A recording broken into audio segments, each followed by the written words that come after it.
지난주 미국 워싱턴에서 한미 정상회담이 열린 데 이어 이번 주말엔 서울에서 한일 정상회담이 열립니다.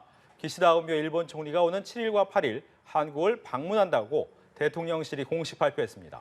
예상보다 빠른 답방 이유는 뭔지, 50여일 만에 다시 만난 두 정상이 어떤 대화를 나눌지 이원덕 국민대 교수 모시고 자세한 이야기 들어보겠습니다.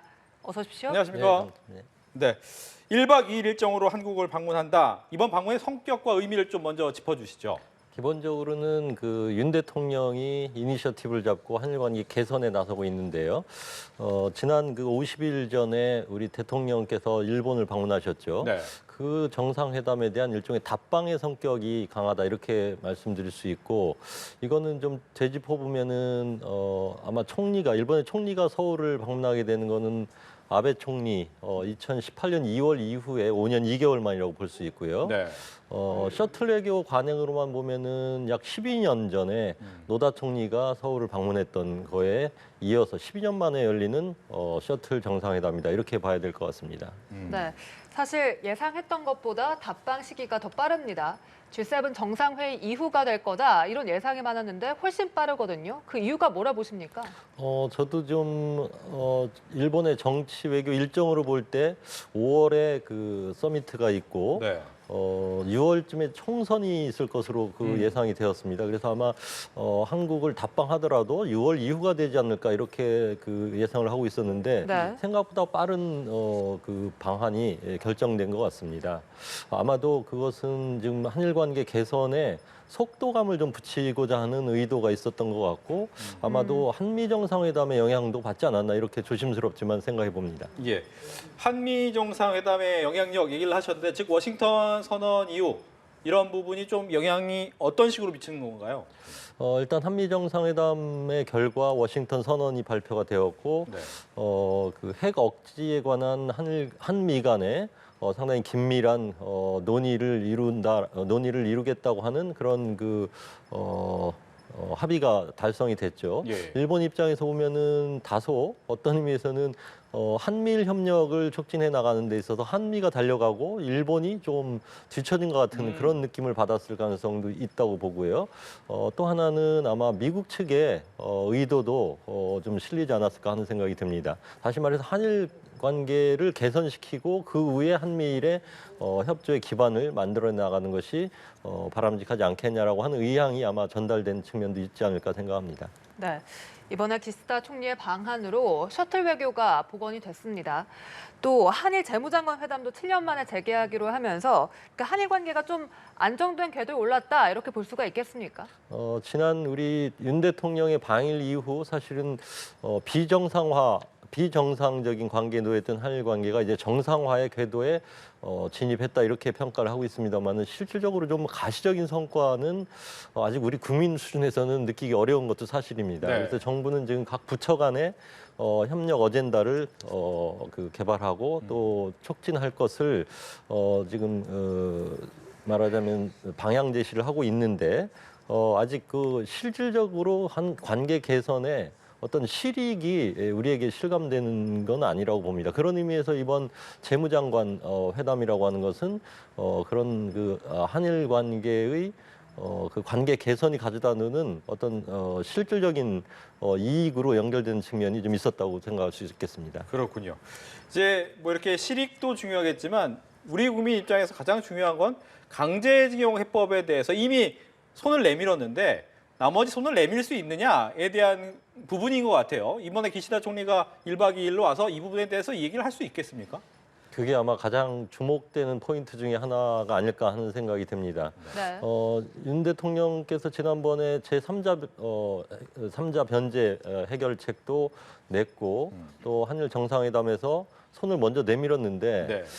기시다 총리의 호응은 사실 우리 국민의 눈높이에는 도달하지 않는 측면이 있다고 봅니다. 가령 식민지 문제에 관해서 식민지배 문제에 관해서 좀 직접 화법으로 사죄 반성의 언급을 하지 않았고요. 그렇죠. 오히려 좀 간접적인 화법으로 기존의 역대 정부의 입장을 계승한다, 답습하겠다라고 하는 표현을 했기 때문에 사실 우리 국민들 입장에서는 정말 화답한 거 맞아? 아니면 일본 측의 성인 호응이 과연 있었을까라고 하는 지금 그런 그 의심 어린 눈이 있다고 생각합니다. 따라서 이번 답방에 우리 국민들은 상당히 기시다 총리가 어떤 그 사과 반성의 표현을 사용할 것인가, 또 강제동원 문제와 관련돼서는 좀 진전된 어떤 언급이 있을까 상당히 주목하고 있다고 생각합니다. 네.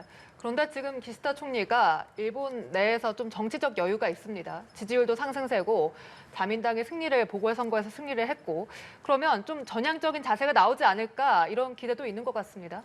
예, 지금 말씀하신 대로 그 3월 당시보다는 지금 기시다 총리의 정치적인 입지가 좀 좋아졌습니다. 아마 우크라이나 방문 이후에 지지율이 좀 올라간 부분도 아마 기여했다고 생각하고요. 네. 그다음에 말씀하셨다시피 지금 보궐선거, 지방선거에서도 자민당이 승리를 끌어냈습니다. 그래서 지지율이 제가 조사를 해보니까 3월 당시만 하더라도 30% 초반대에 있었는데 최근에 이제 여론 조사를 보니까 한 50%대로 지지율이 상승했습니다. 따라서 기시다 총리가 조금 어떤 그 자기만의 색깔을 낼 수 있는 입지는 좋아졌다고 하는 거는 뭐 맞는 얘기입니다.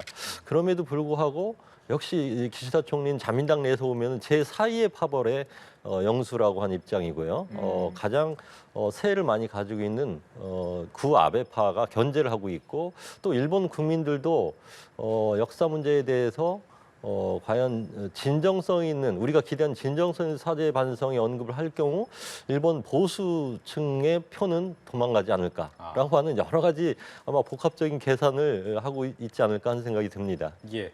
보통 이제 정상회담에 어떤 의제가 올라갈 것이냐는 실무진들이 굉장히 오랫동안 준비를 해야 되는데 약 50일 정도밖에 시간이 없었단 말이죠. 이 시간 안에 정상회담의 의제는 어떤 거를 준비했을까요? 아마 이번은 그렇게 제가 보기에 이 회담 자체가 세틀이 된 것도 한 일주일밖에 안 됐고요. 지금 앵커님 말씀하셨다시피 50일 전에 있었던 정상회담에 비해서 좀 뭔가 상황이 달라진 게 있냐 별로 없습니다.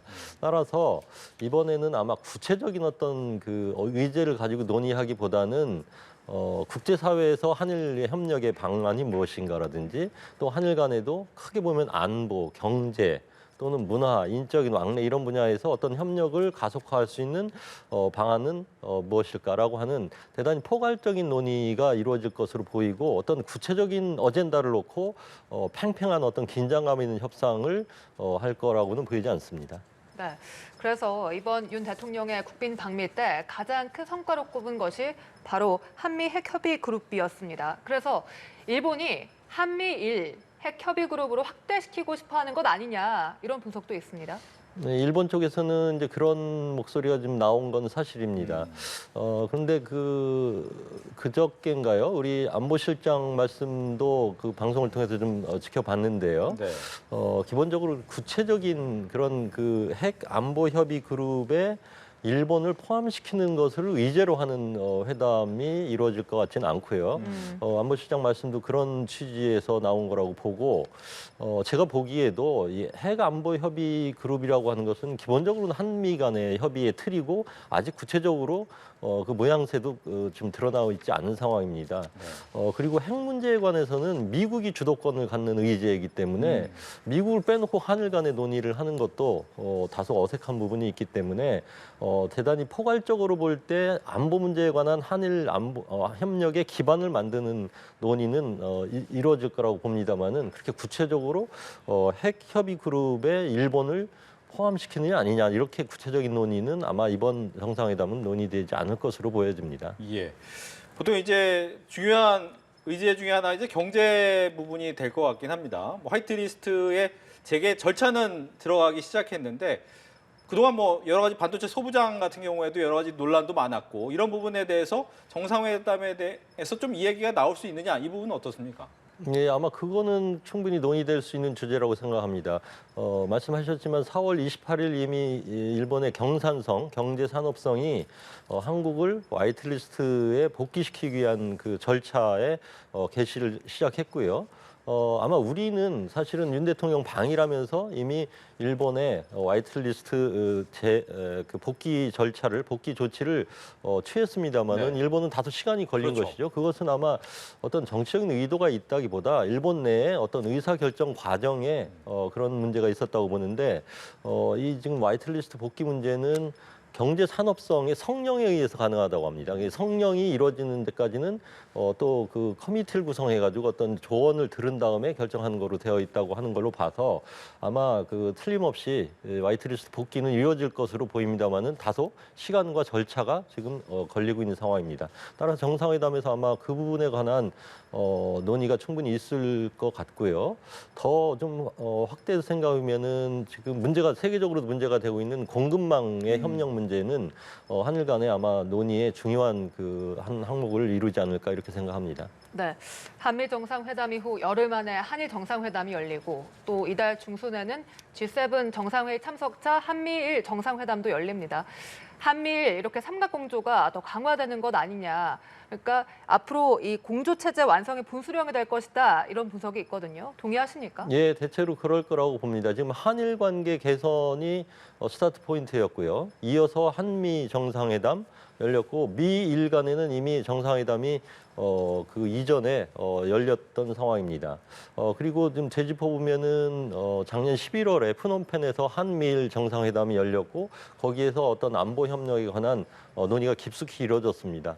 따라서 이번 아마 기시다의 방한이 이루어진다고 한다면은 5월에 히로시마에 있을 그 G7 정상회담에 우리 윤 대통령도 참석하시기 때문에 한미일 간의 어떤 그 3자 정상회담이 열릴 것이고 거기서 아마 한미일 협력의 그 기본 틀이 더욱 그 굳어지고 강화되는 쪽으로 갈 것이라고 생각합니다. 네, 알겠습니다. 지금까지 이원덕 국민대 교수 모시고 이야기 들어봤습니다. 오늘 말씀 고맙습니다. 고맙습니다. 감사합니다.